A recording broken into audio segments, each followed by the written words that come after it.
প্রত্যেককে এক পিস করে পাঞ্জাবির কাপড় যুদ্ধলব্ধ মাল বন্টন করে দিয়ে দিলেন। একজনের পাঞ্জাবি বানাইতে হলে 2 পিস কাপড় লাগে। হযরত ওমর ফারুক রাদিয়াল্লাহু তাআলা আনহু প্রত্যেককে 1 পিস করে কাপড় বন্টন করে দিলেন, আর উনি 2 পিস দিয়ে একটা জামা বানাইলেন। শুক্রবারে যখন তিনি খুতবা দেওয়ার জন্য দাঁড়াইলেন, একজন মুসল্লি দাঁড়ায় বলল, হে আমিরুল মুমিনিন, আমার একটা প্রশ্নের উত্তর না দেওয়া পর্যন্ত আপনি আর সামনে বাড়বেন না। আমিরুল মুমিনিন বলেন, তোমার প্রশ্নটা কি তুমি বলো। সেই লোকটা বলল, আমাদেরকে একটা করে কাপড়ের পিস দিয়েছেন, 1 টুকরা কাপড় দিয়া জামা বানানো সম্ভব নয়। আপনি যে জামাটা পরেছেন এই জামার মধ্যে 2 টুকরা কাপড় আছে। 2 টুকরা কাপড় কোথায় থেকে পাইলেন? আমরা যেমন মুজাহিদ, আপনি একজন মুজাহিদ। আমরা যেমন দেশের নাগরিক, আপনি হলেন দেশের নাগরিক। আমরা পাইলাম 1টা টুকরা, আপনি কোথায় থেকে পাইলেন 2 টুকরা? আগে হিসাব দেন। সুবহানাল্লাহ বলেন।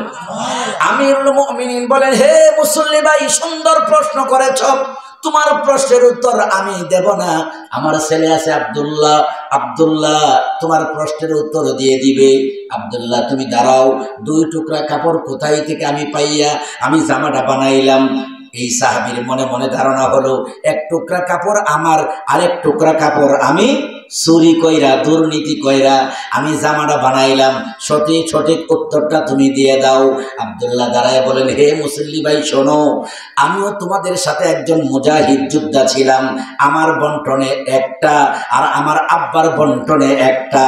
আমার বন্টনের টুকরাটা আমি আমার আব্বাকে হাদিয়া দিয়া দিছি, যার কারণে 2 টুকরা দিয়া আমার আব্বা একটা পাঞ্জাবি বানাইছে। সুবহানাল্লাহ, আস্তাগফিরুল্লাহ না। ও মুসলমান, বোঝা গেল আমিরুল মুমিনিনকে দুর্নীতি ধরার জন্য চেষ্টা করেছিল। আমিরুল মুমিনিন হযরত ওমর দুর্নীতি করেন? কথা বলেন না, দুর্নীতি করেন? আমাদের দেশে একটা বালিশের দাম ধরা হয় 40,000 টাকা।